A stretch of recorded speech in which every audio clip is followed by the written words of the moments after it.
Assalamualaikum warahmatullahi wabarakatuh. Waalaikumsalam warahmatullahi wabarakatuh. Bismillahirrahmanirrahim. Alhamdulillahi rabbil alamin. Wassalatu wassalamu ala ashrafil anbiya'i wal mursalin. Sayyidina wa maulana Muhammadin وعلى آله وأصحابه المجاهدين الطاهرين أما بعد.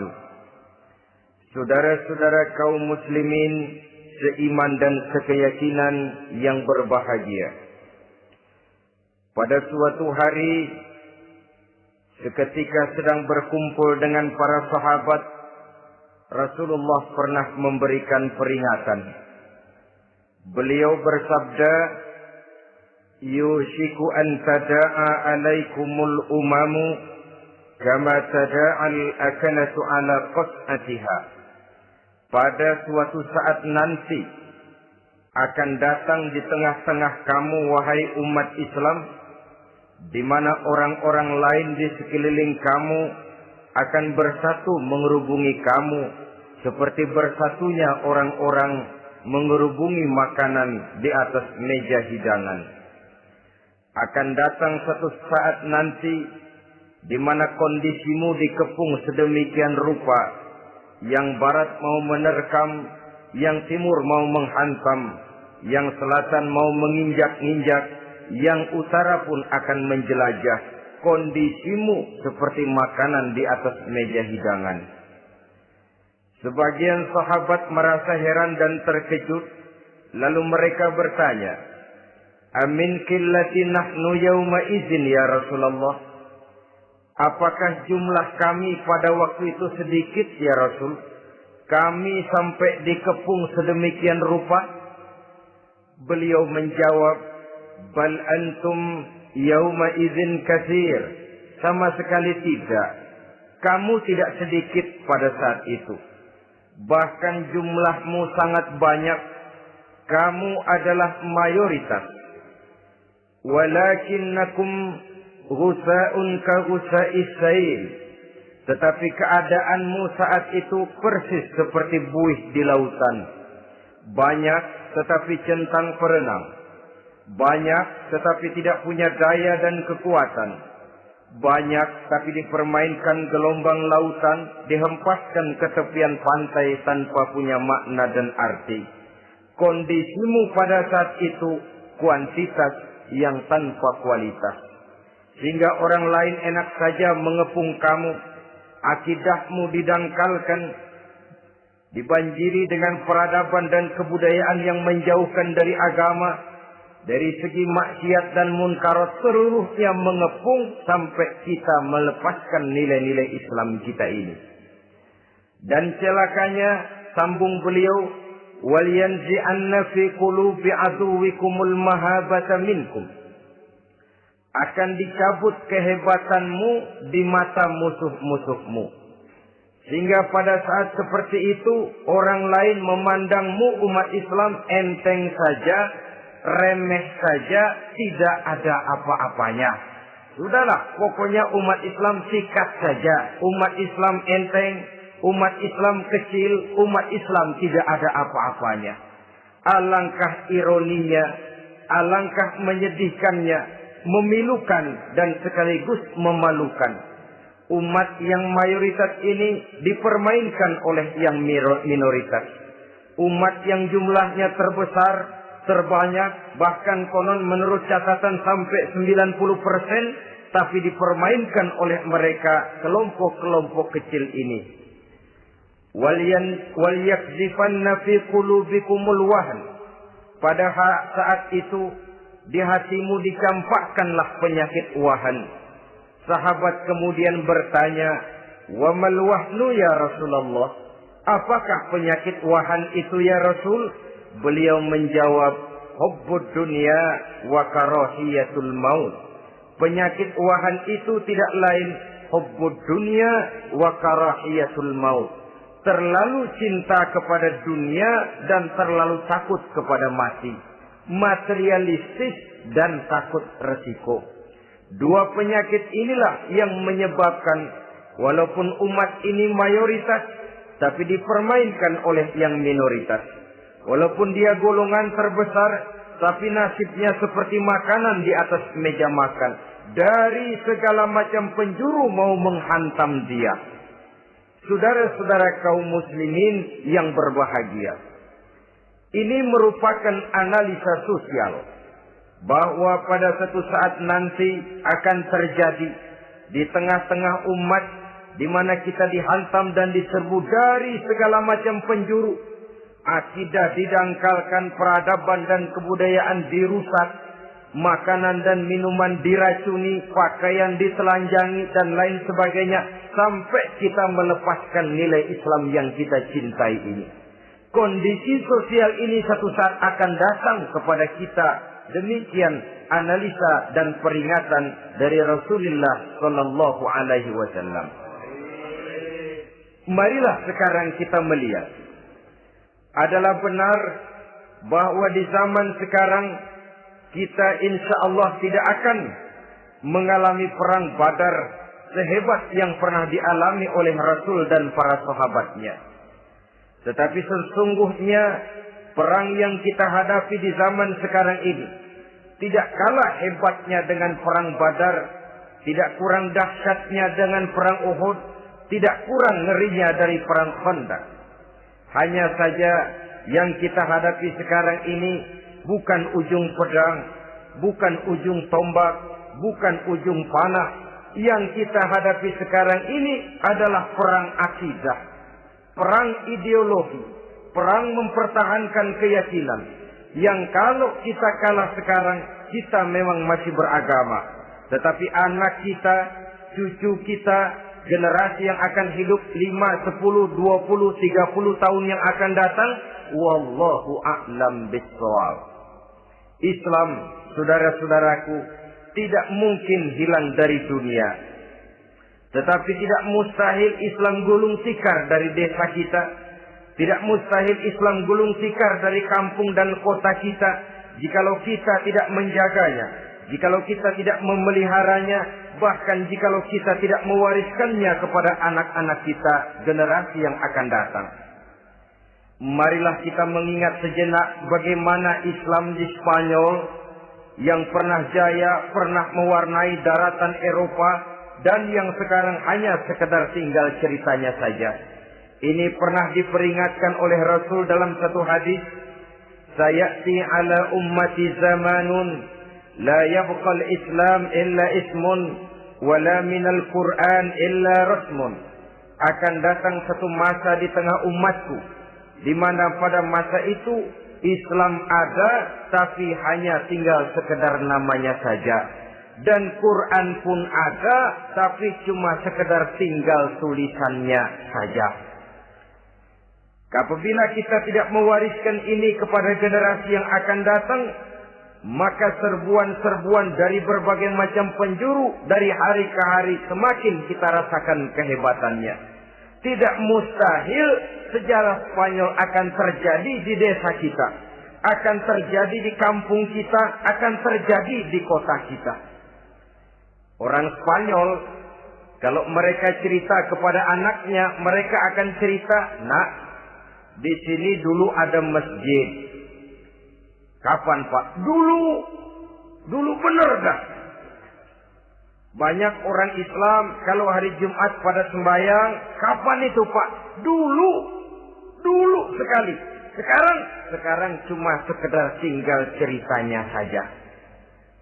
Bukankah sesuatu yang sangat tidak mustahil apabila kita tidak menjaga dan mewariskan Islam ini kepada generasi yang akan datang, maka serbuan-serbuan akan membawakan hasil yang diinginkan oleh para penyerbu itu tadi. Kita sudah menjadi umat yang mayoritas.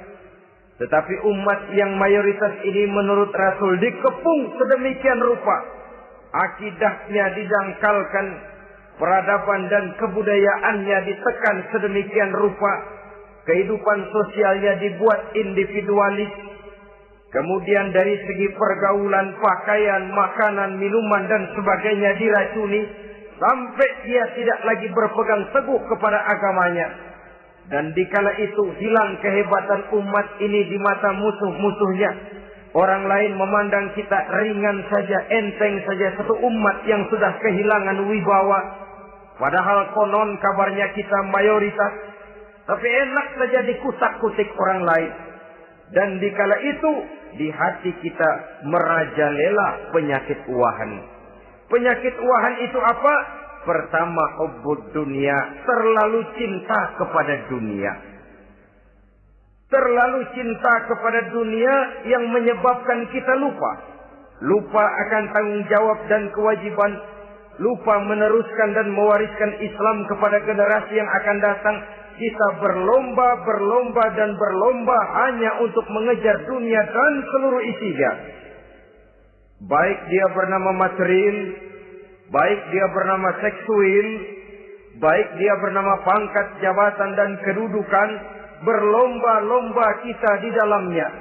Sampai tercampaklah penyakit hubbud dunia di dalam hati ini. Berurat dan berakar dunia itu, sulit dan berat kita berpisah daripadanya. Akibatnya kemauan untuk berbuat demi dan atas nama agama sangat sulit terwujud di dalam kehidupan ini. Yang kedua, karahiyatul maut, terlalu takut kepada mati. Baik mati ajal, mati dalam artian yang sebenarnya, baik mati usahanya, baik mati karirnya, baik mati pangkat dan jabatannya. Sehingga dengan demikian akibatnya jatuhlah kita menjadi umat yang kehilangan wibawa di mata orang lain. Saudara-saudara kaum muslimin rahimakumullah. Saya katakan tadi, perang yang kita hadapi di zaman sekarang adalah perang akidah. Perang menghadapi peradaban dan kebudayaan yang menghancurkan moral daripada anak-anak kita. Perang menghadapi banjirnya maksiat dan munkarat. Yang di tengah-tengah itu, di samping berkewajiban menjaga diri dan keluarga, kita pun juga berkewajiban menjaga anak-anak kita, generasi yang akan datang. Mengarahkan dan mendidik mereka sesuai dengan yang dikehendaki oleh Allah Subhanahu wa ta'ala. Oleh sebab itu, pada pertemuan kali ini yang akan saya bicarakan ialah bagaimana idealnya seorang muslim lebih dahulu memberikan pendidikan kepada anak-anaknya. Di tengah satu situasi dan kondisi di mana serbuan datang silih berganti melanda dan menghantam umat Islam, kemana anak-anak kita ini harus kita arahkan? Karena kita orang tua mempunyai tanggung jawab. Anak adalah amanah. Menyia-nyiakan amanah adalah dosa. Dan dosa itu merupakan satu dosa yang besar. Bahkan orang tua bisa saja masuk neraka kalau tidak bertanggung jawab tentang anak-anaknya. Satu riwayat menjelaskan ada orang soleh. Ngajinya cukup. Sholatnya cukup. Puasanya cukup. Zakatnya cukup. Di mana ada majelis taklim hadir. Baca Quran hobi. Fitnah orang tidak pernah. Di akhirat setelah disidang dia ternyata lebih banyak kebaikannya daripada kejahatannya. Maka dia pun diperintahkan dan dipersilahkan masuk ke dalam surga. Giliran anaknya disidang. Biang okem nih anak. Ditanya, siapa Tuhanmu? Tidak tahu. Siapa nabimu? Nyaho. Apa kitabmu? Ora gelem. Kamu pernah sholat? Tidak. Zakat? Tidak. Puasa? Tidak. Judi? Hobi. Zina? Tiap malam. Mabuk? Berat. Wah, brengsek kamu. Kebaikan tidak ada barang sedikit pun, sementara kesalahan dan dosa berlipat ganda. Kamu neraka. Anak ini protes. Benar, saya tidak kenal siapa Tuhan saya. Saya tidak tahu siapa nabi saya. Saya tidak tahu kitab suci dan kiblat saya. Saya tidak sholat, tidak zakat, tidak puasa. Tiap malam saya judi, saya zina, saya mabuk. Tapi saya kerjakan semua itu karena saya tidak tahu dan orang tua saya tidak pernah memberitahu saya. Dia enak-enakan hadir di majelis taklim, saya nyekek botol, didiemin saja. Dia enak-enakan baca Quran, saya zina, didiamkan saja.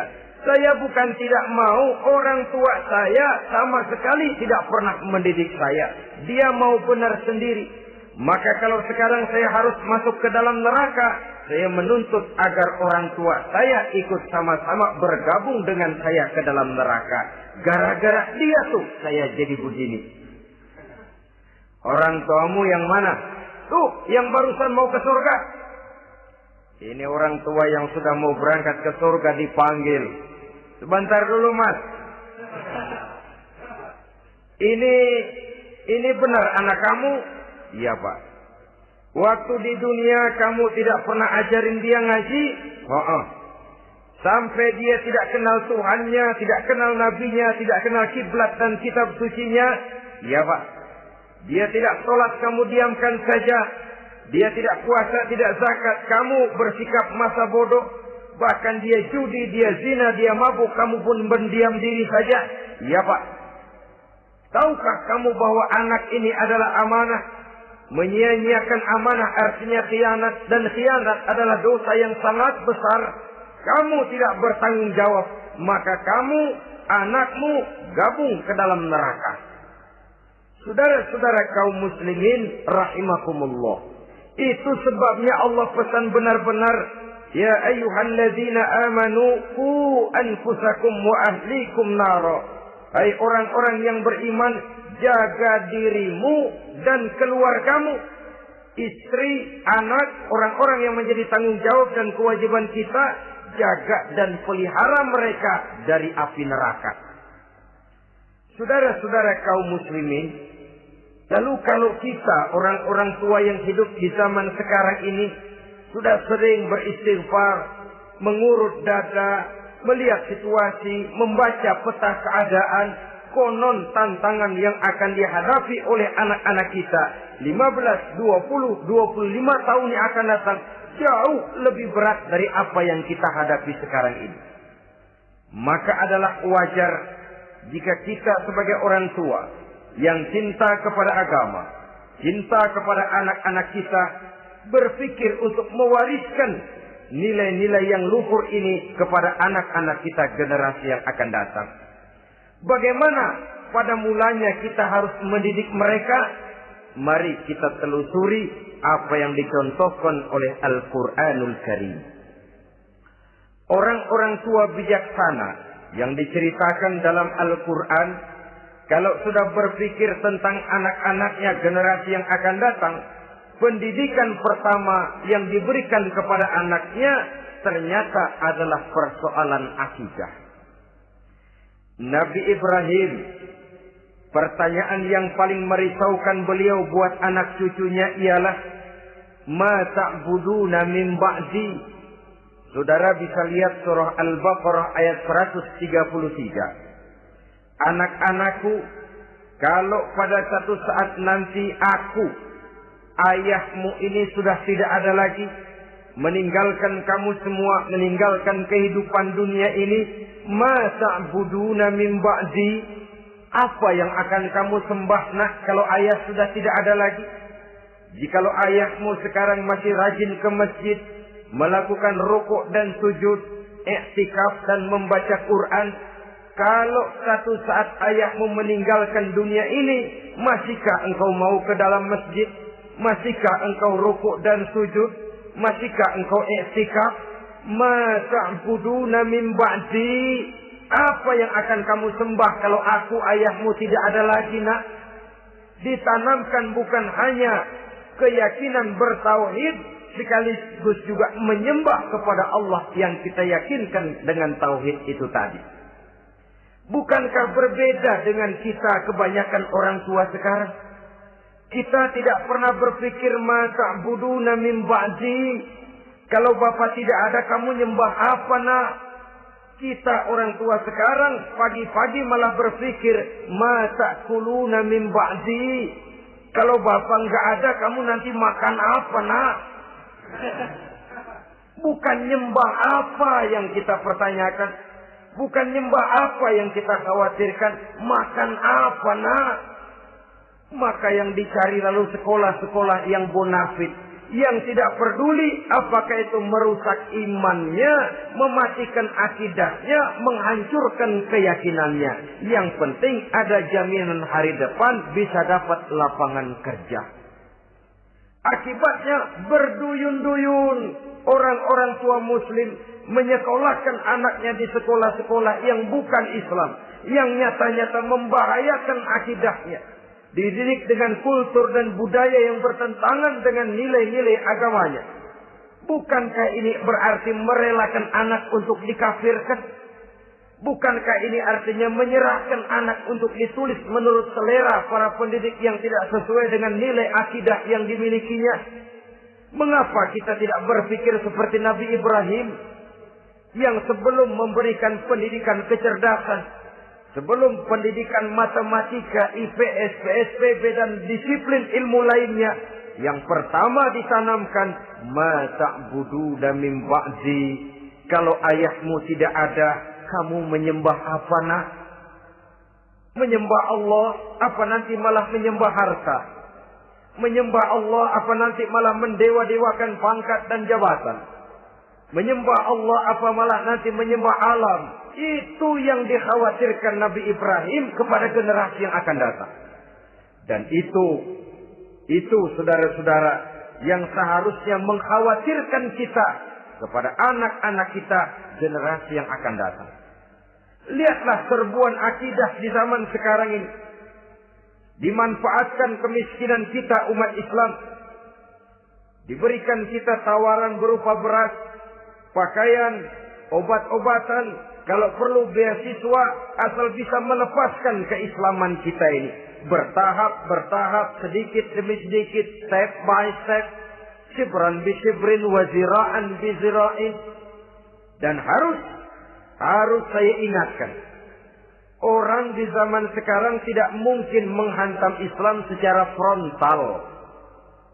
Tidak mungkin menghantam Islam terang-terangan, apalagi mengerahkan satuan militer. Tidak. Orang berhitung bagaimanapun kondisi dan kualitasnya umat Islam, mereka masih punya satu modal penting, fanatisme agama. Kalau ini disulut, api jihad segera berkobar dan hanya maut yang bisa menghentikan orang yang dibakar dengan semangat jihad. Orang tahu itu. Betapa Uni Soviet kedodoran menghadapi mujahidin Afghanistan yang disulut oleh semangat jihad yang berkobar dengan persenjataan yang primitif ketimbang persenjataan Uni Soviet. Entah mereka pantang surut mundur ke belakang. Jadi jangan mimpi bahwa orang mau menghantam Islam ini dengan melarang pengajian, meruntuhkan masjid, menyegel pondok pesantren. Tidak. Melarang orang sholat. Tidak. Kalau perlu masjid diperbanyak, musola diperbesar. Tapi bikin itu masjid seperti museum. Besar, megah, mercusuar. Tapi bikin seperti museum.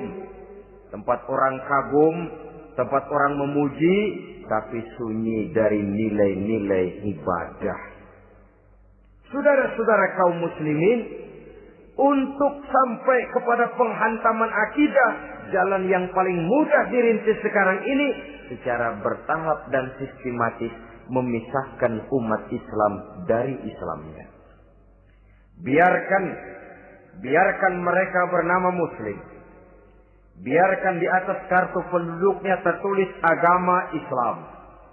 Tapi tanamkan budaya-budaya yang menyebabkan cara bergaul mereka, cara berumah tangga mereka, cara bertetangga mereka, sampai kepada cara mereka berpakaian, cara mereka bergaul, cara mereka makan dan minum, Cara mereka mendidik dan menyekolahkan anak sama sekali tidak lagi mencerminkan nilai-nilai yang islami. Itu sudah satu usaha yang paling praktis. Memisahkan umat Islam dengan Islamnya. Kalau sadarlah kita ke arah ini usaha orang di zaman sekarang, maka yang harus pertama kita tanamkan kepada anak-anak kita. Didik mereka dengan jiwa tauhid yang mengkrispal di dalam batinnya, meresap sampai ke tulang sumsumnya, yang tidak akan sampai pun nyawa berpisah dari badannya. Akidah itu tidak akan berpisah dari hatinya. Bahkan dia sanggup dengan tegar berkata, lebih baik saya melarat karena mempertahankan iman daripada hidup mewah dengan menjual akidah.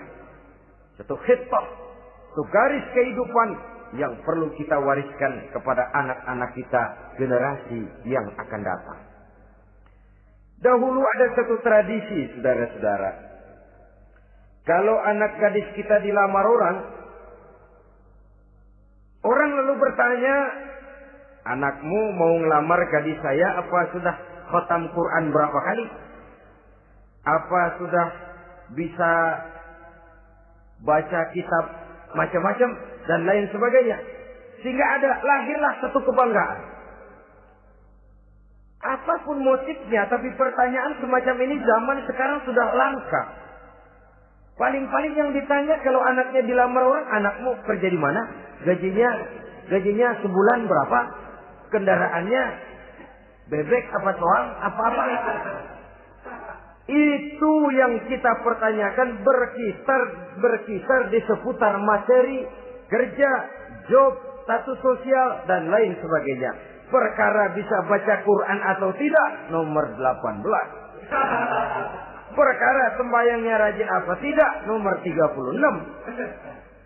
Saudara hadirin, akibatnya terjadi pergeseran nilai. Maka mendidik anak menurut tuntunan Quran adalah seperti yang diberikan contoh oleh Luqmanul Hakim, yang diceritakan dalam surah Luqman mulai ayat 11 dan selanjutnya.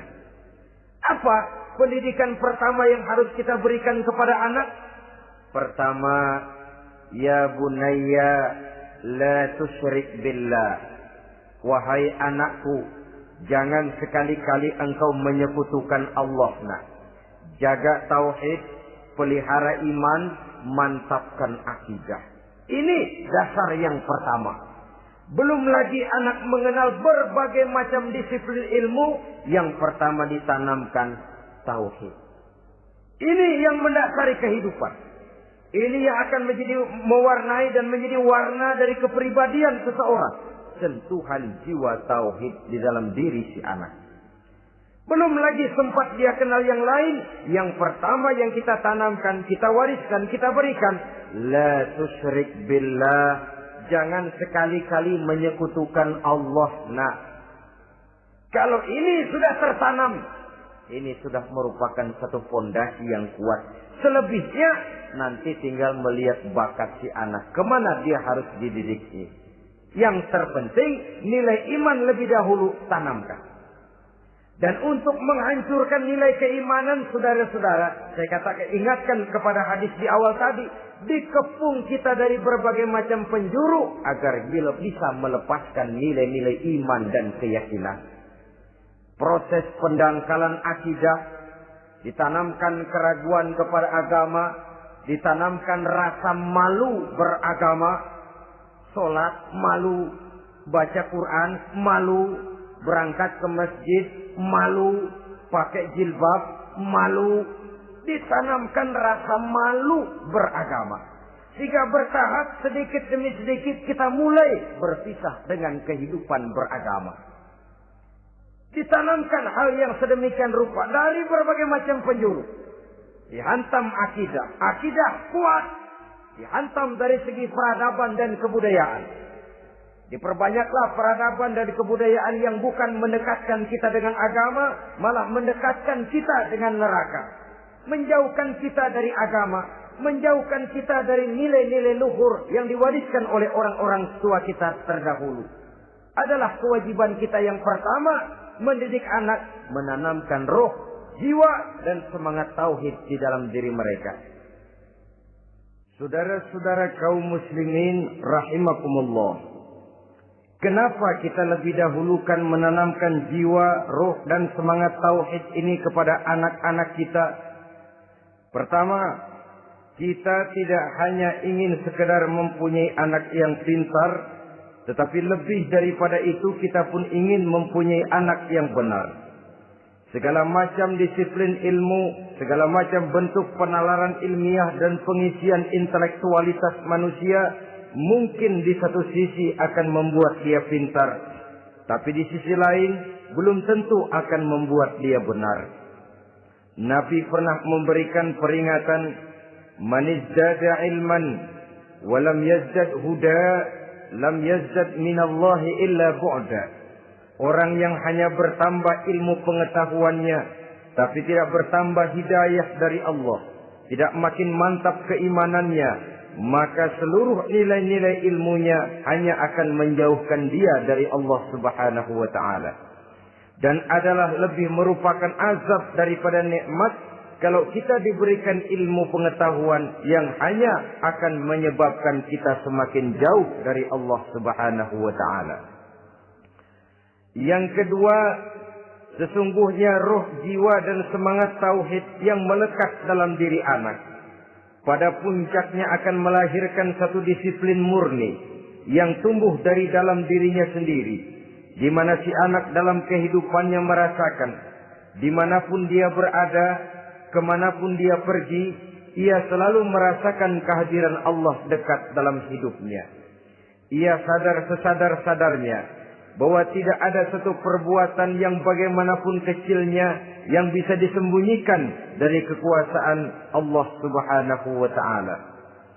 Yang ketiga, dengan penanaman roh, jiwa, dan semangat iman ini, maka diharapkan anak-anak nanti pada pertumbuhannya sanggup mengendalikan hawa nafsunya. Dengan kata lain, bahwa penanaman jiwa tauhid, penanaman roh dan semangat keimanan ini merupakan kondisi dasar yang harus dilakukan sebelum yang lain-lainnya. Kemudian pendidikan kedua yang diberikan oleh Al-Quran melalui contoh dan model dengan Luqmanul Hakim ini, setelah menanamkan tauhid, ditanamkanlah kepada si anak ini rasa hormat kepada orang tuanya. Wa wasainal insana biwalidayhi, dan kami wasiatkan kepada manusia untuk berbakti kepada ibu bapaknya. Hamalathu ummuhu wahnan ala wahnin, karena ibunya telah mengandungnya dengan kepayahan di atas kepayahan. Maksudnya dengan kepayahan dan kelelahan yang berlipat ganda. Sehingga ketika Rasul ditanyakan orang, "Ya Rasul, siapa yang paling harus saya taati di dunia ini?" Beliau menjawab, "Ibumu." Kemudian, "Siapa lagi ya Rasul?" "Ibumu."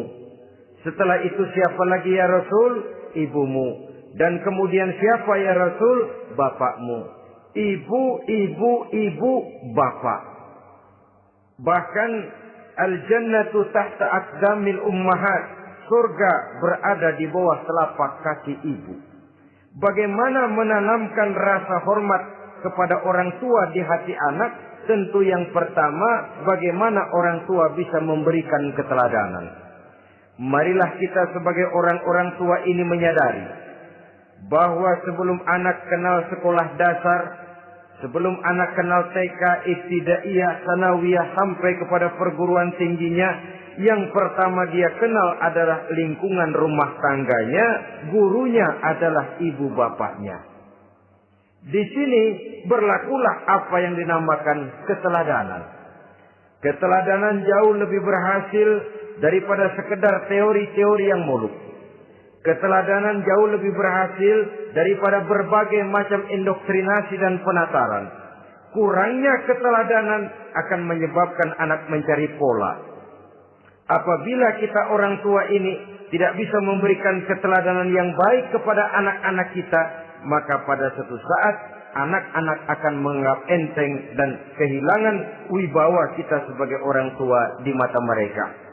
Dikala itu akan sangat sulit kita membentuk kepribadian mereka. Bukankah di zaman sekarang ini kita banyak mengalami krisis wibawa, krisis figur? Ada yang karena rapotnya merah melulu, gurunya dikeroyokin. Pak guru pulang sekolah dicegat. Bahkan nyaris ada orang tua pernah dibunuh oleh anaknya sendiri. Dan lain sebagainya, kasus-kasus yang sebenarnya tidak perlu terjadi. Karena memang bukan saja bertentangan dengan nilai budaya kita sebagai bangsa, tapi juga bertentangan dengan ajaran agama kita sendiri. Krisis wibawa, krisis figur, yang juga akibatnya harus kita sadari banyak faktor yang membentuk kepribadian anak.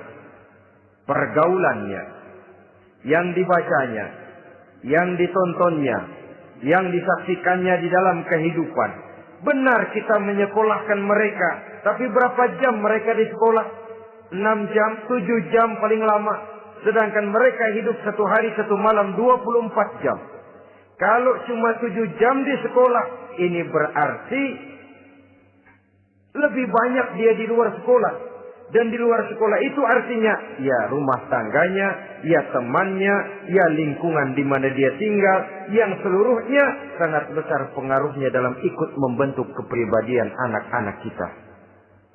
Saya katakan tadi, di samping kita menghadapi perang akidah, kita pun berhadapan di dalam perang menghadapi peradaban dan kebudayaan yang bukan saja menjauhkan kita dari agama, tetapi sanggup menghancurkan moral daripada anak-anak kita. Secara pribadi, saudara-saudara, saya iri, saya kagum misalnya dengan kemajuan yang diperoleh oleh negara tetangga kita, Jepang misalnya.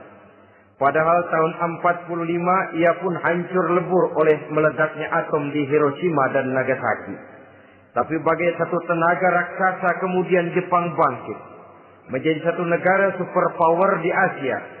Bahkan gurunya saja Amerika sekarang ini kewalahan menghadapi perang dagang dengan Jepang ini.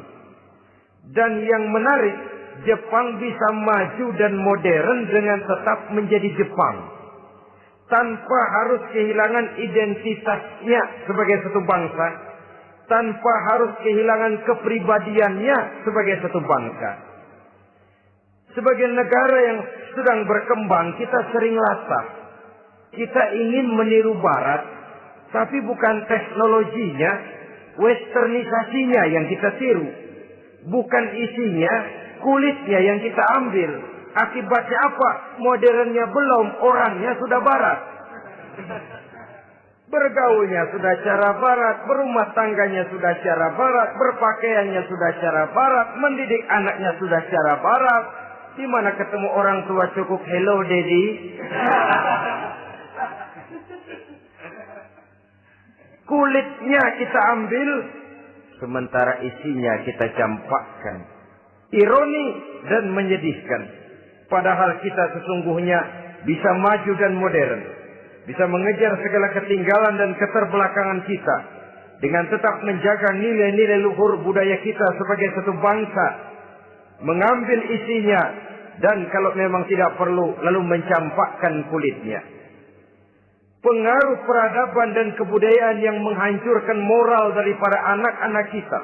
Oleh pesatnya arus teknologi. Oleh pesatnya arus komunikasi.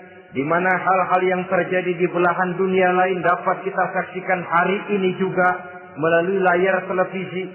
Yang terjadi di Amerika, di Eropa, di Afrika, di ujung dunia yang paling ujung sekalipun. Di ujung dunia yang paling ujung. Hari ini kejadian, hari ini sudah bisa kita saksikan. Pesatnya arus komunikasi. Kalau jatuh ke tangan anak-anak kita yang belum mempunyai filter, daya saring positif, akan dicerna oleh mereka tanpa memilah dan memilih. Akibatnya orang kampung bilang kelolodan. Makan nggak dikunyah lagi. Tentu saja akhirnya kelolodan. Dan kalau sudah kelolodan, menyusahkan kita seluruhnya.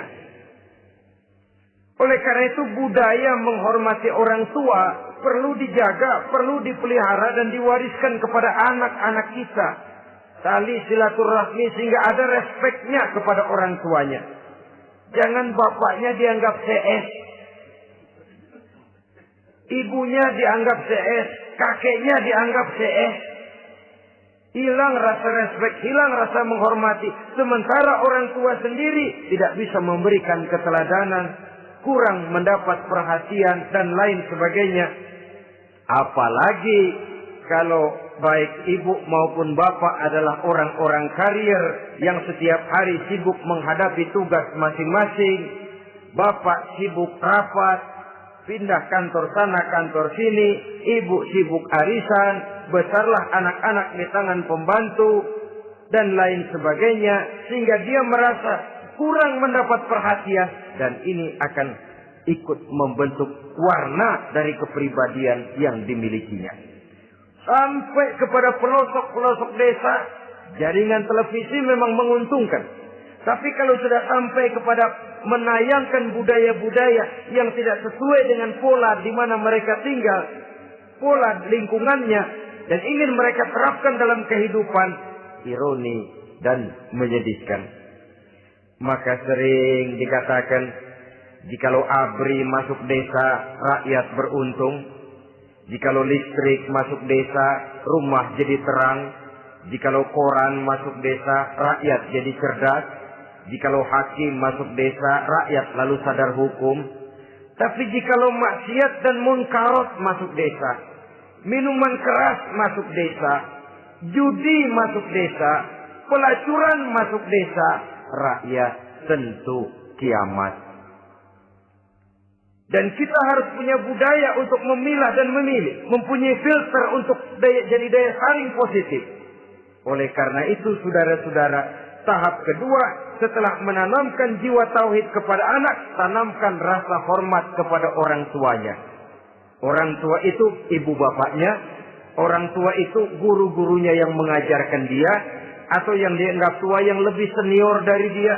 Karena tidak ada satu peradaban yang berdiri sendiri. Bagaimanapun maju dan modernnya kita sekarang, tentu merupakan mata rantai yang berkaitan dari generasi terdahulu. Ini yang kedua. Setelah tauhid, berbakti kepada ibu dan bapak. Tidak ada satu kebahagiaan yang bisa ditegakkan di dunia ini tanpa doa, tanpa restu daripada ibu dan bapak. Ini keramat hidup. Doanya dikabul Allah dan kutuknya juga dikabul oleh Allah Subhanahu wa ta'ala.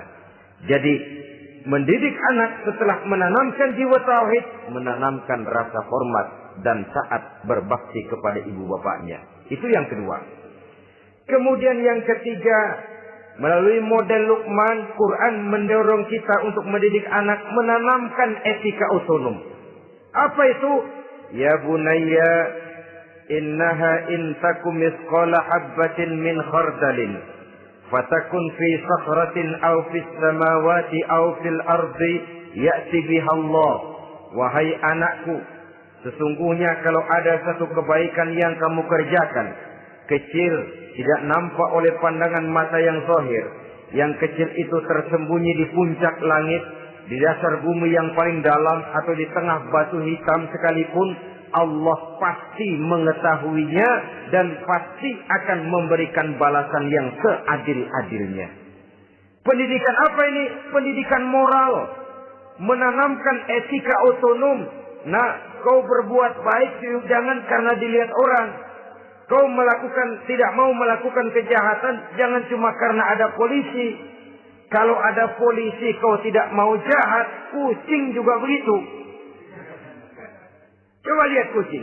Taruh ikan asin di piring kaleng, tongkrongin. Aduh, kucing kalem, sopan, tenang. Sedikit kita lengah, habis ikan digarap. Tapi ditanamkan satu kesadaran, kemanapun kau pergi, apapun yang kau kerjakan, tersembunyi di tengah batu, di dasar bumi, di puncak langit, Allah pasti tahu. Dalam bahasa yang ringan, Kita ini diawasi oleh 2 hiperkomputer yang maha sensitif. Produksi langit, mereknya Rockheed dan Asid. Itu komputer yang sangat peka dan sensitif. Jangankan kita berbuat, kita berniat baik saja, komputer sudah nyatet sendiri. Inilah yang orang sekarang namakan waskatna, pengawasan malaikat. Kalau hidup sudah merasa diawasi oleh malaikat, waskat berhasil. Tapi kalau waskat sudah diawasi malah nekat, itu yang gagal. Atau yang diawasi dan yang mengawasi sama-sama sepakat, nah, itu juga bisa cincai. Saudara-saudara kaum muslimin rahimakumullah. Waskat dalam pengertian kita muslim, bagaimana hidup ini merasakan diawasi oleh malaikat. Intelektualitas yang tinggi sekalipun, IQ yang nilainya plus sekalipun, disiplin ilmu yang bagaimanapun banyak yang memenuhi benak kita, tanpa diiringi oleh etika otonom, orang sering mencari celah dan kesempatan. Mencari celah dan kesempatan. Tapi kalau sudah merasa, kemanapun saya pergi, dimanapun saya berada, kebaikan bagaimanapun sekecilnya saya lakukan, toh Allah pasti akan memberikan balasan. In khairan fa khairun, wa in syarran fa syarrun. Jikalau baik, baik balasan yang kita terima. Jikalau jahat, jahat kejahatan yang kita terima. Kalau sudah ke arah ini kita berpikir, maka sesungguhnya kalau kita berbuat baik kepada orang lain, hakikatnya kita sudah berbuat baik kepada diri kita sendiri. Lalu tidak ada merasa rugi berbuat baik kepada orang. Karena manakala dia melakukan kebaikan kepada orang lain, artinya dia sudah berbuat baik untuk dirinya sendiri. Jadi setelah tauhid, kemudian berbakti kepada ibu bapak, yang ketiga baru pendidikan tentang akhlak, tentang moral. Pola ini yang sering terlupakan oleh kita. Bahwa bagi kita itu pendidikan tidak lain upaya mencerdaskan otak anak. Jangan sampai sebab ini kelihatannya pembangunan makin maju, persaingan hidup makin tajam, tensi ekonomi semakin tinggi. Sementara jumlah tenaga kerja dengan lapangan kerja yang tersedia jauh dari mencukupi. Jikalau tidak membekali anak dengan pendidikan yang menunjang lapangan pekerjaan, orang tua khawatir, takut sekali anaknya jadi gelandangan. Dikhawatirkannya kehidupan dunia ini, sementara dia lupa kalau anaknya bisa jadi gelandangan di akhirat. Padahal selama-lamanya gelandangan di dunia, paling seumur manusia itu 60 tahun, 70 tahun lah umur orang sekarang. 70 itu sudah luar biasa itu. Tapi kalau harus menggelandang di akhirat, menjadi gelandangan di akhirat, alangkah menyedihkannya. Apakah akan kita korbankan satu kehidupan yang langgeng, abadi, cuma karena tertipu oleh fata morgana dan kamuflase? Kita korbankan yang sedikit, kita korbankan yang besar karena kita memilih yang sedikit. Dalam bahasa Al-Quran memang pernah diceritakan hidup ini hakikatnya perlombaan, saudara-saudara. Perlombaan. Dan di dalam perlombaan itu ada yang menang, ada yang kalah. Al-Quran lalu memberikan peringatan. Alhaakumut takatsur. Kamu telah lalai karena berlomba-lomba memperbanyak harta. Mempertinggi pangkat dan kedudukan. Hatta zurtumul maqabir. Sampai kamu akan masuk ke liang kubur baru sadar. Apalagi kalau nafas sudah sampai di tenggorokan. Persis Fir'aun. Sudah tenggelam di lautan merah. Mau mampus. Baru dalam sekaratnya amantu bi Rabbi Musa wa Harun. Kalau begini caranya, saya juga percaya kepada Tuhan Musa dan Harun. Percaya kepada Allah. Sudah mau mati. Baru amantu bi Rabbi Musa. Kami percaya kepada Tuhan Nabi Musa, kata Fir'aun. Malaikat maut kesal benar, dilelepin terus di laut. Mampus terus sekalian. Hidup ini memang kita berlomba. Berlomba dengan waktu. Berlomba dengan umur. Berlomba dengan tenaga. Berlomba dengan tetangga.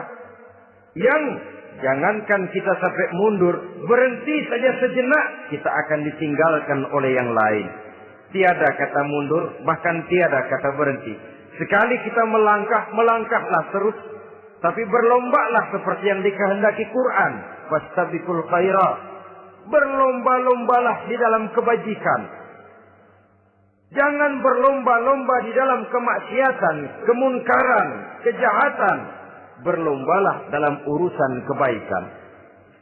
Saudara-saudara kaum muslimin rahimakumullah. Tauhid, berbakti kepada ibu bapa, kemudian pendidikan tentang moral.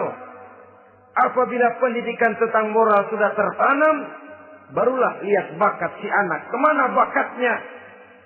Anak saya kelihatannya dari kecil demennya main bedil-bedilan saja. Berikan itu. Kirim ke Magelang, masukkan akabri. Tapi dengan syarat 3 itu tadi. Iman sudah tertanam, rasa bakti kepada ibu bapak sudah ada dan punya nilai moral. Sehingga boleh jadi nanti dia menjadi jenderal yang beriman, yang berbakti kepada ibu bapaknya dan punya moral yang tinggi. Kan lebih baik rakyat rendah tapi akhlaknya tinggi daripada pejabat tinggi tapi moralnya rendah. Jauh lebih baik rakyat rendah punya moral tinggi ketimbang pejabat tinggi punya moral rendah. Nilai moral ini yang jadi ukuran dan barometer di masyarakat. Yang ini yang sering kita lupakan. Bahwa kehancuran satu bangsa dimanapun di dunia ini selalu dimulai dengan kehancuran moral daripada bangsa itu sendiri. Sekarang membina nilai moral ini berat. Gadis kita, remaja, putri diberikan pakaian jilbab, mungkin dia sendiri masih setengah-setengah. Ditambah lagi oleh ledekan temennya. Jilbab lah kuno. Bau surga lah, bau masjid lah, bau menyan lah. Ditanamkan rasa malu untuk hidup dekat dengan agama. Kalau moral semacam ini sudah tertanam, sedikit demi sedikit kita mulai mengucapkan selamat tinggal kepada agama. Dan kemalangan apa yang lebih malang kalau kita sudah jauh dari agama ini? Bukankah Islam telah menyelamatkan manusia dari penyakit jahiliyah dan membawanya kepada satu kehidupan yang maju dan modern? Kalau kita tinggalkan Islam ini, bukankah artinya kita akan kembali kepada satu zaman jahiliyah? Hanya saja jahiliyah itu berada di abad modern. Versinya tentu lebih modern. Kalau zaman jahiliyah dulu mabuknya pakai arak, zaman sekarang sudah macam-macam orang bisa mabuk. Kalau zaman jahiliyah dulu anak perempuan dikubur hidup-hidup, zaman sekarang kadang-kadang belum sempat lahir ke dunia, malah sudah dibunuh lebih dahulu. Versinya saja yang berbeda. Kalau di zaman jahiliyah dahulu manusia menyembah batu yang bernama Latta, Uzza, Manat dan Hubal. Di zaman jahiliyah modern sekarang ini orang sering menyembah kepala bagiannya, sering menyembah atasannya, sering menyembah komputer, sering menyembah teknologi modern yang lebih diyakininya daripada Allah sebagai keyakinan sentral di dalam hidupnya. Saudara-saudara kaum muslimin rahimakumullah. Jadi yang ketiga, nilai moral yang ditanamkan kepada anak-anak kita supaya dia bisa menghadapi tantangan-tantangan hidup yang semakin berat ini dengan tetap berpegang teguh kepada nilai-nilai moral yang diwarnai oleh jiwa keimanannya yang bersumber dari ajaran agamanya. 3. Kemudian yang keempat, barulah tatanan kehidupan sehari-hari. Apa kata Luqman? Ya bunayya aqimis shalah. Setelah bertauhid, berbakti kepada ibu bapa, punya nilai moral. Ya bunayya aqimis shalah. Nak, dirikan salat.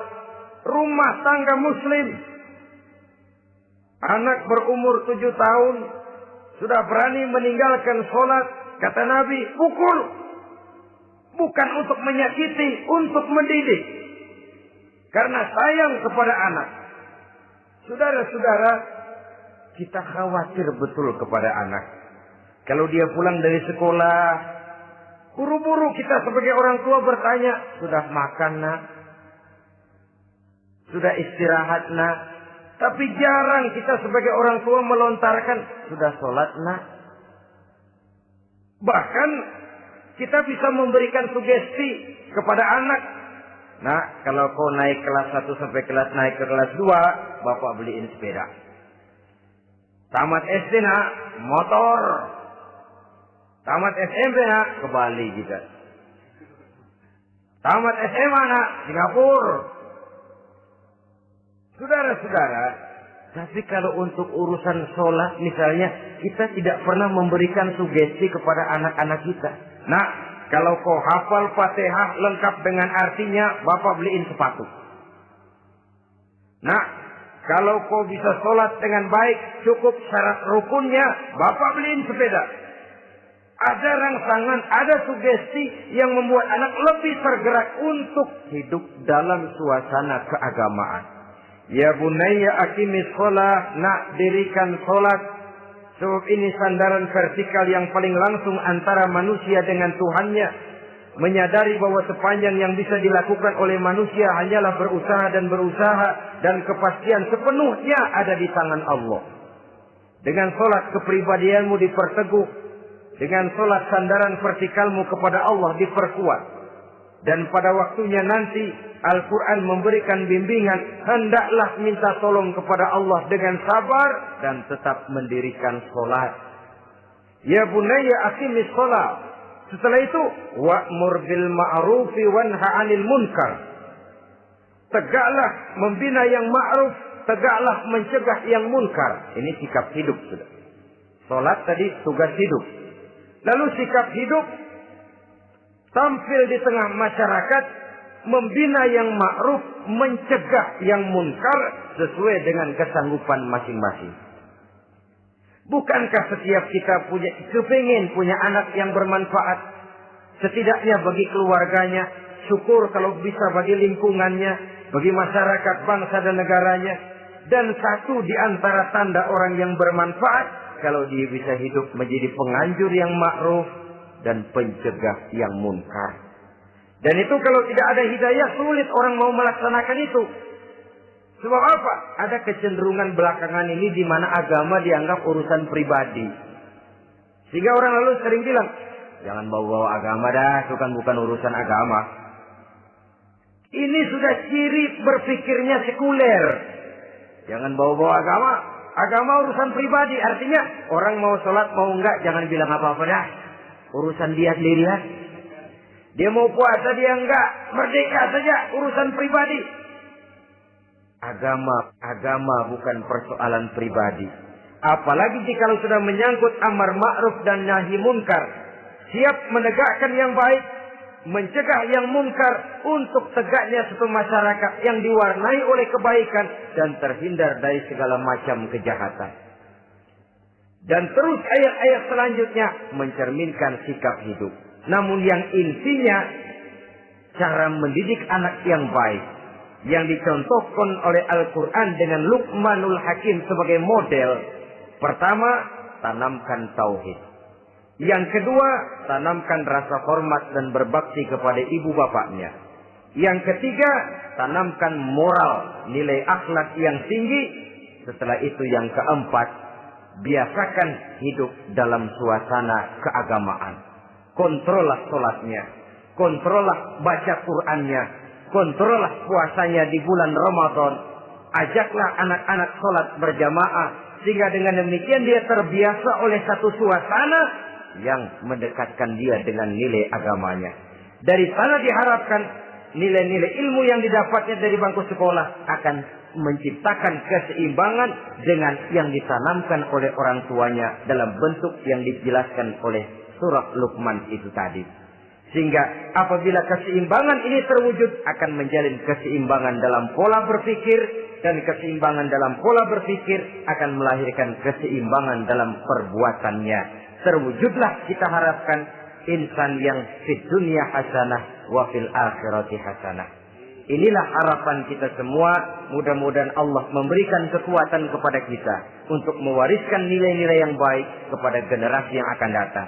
Sehingga esok harus lebih baik daripada hari ini. Dan lusa harus lebih baik daripada hari esok. Terima kasih atas perhatian saudara. Mohon maaf atas segala kekurangan. Usikum wa nafsi bitaqwallah. Wassalamualaikum warahmatullahi wabarakatuh.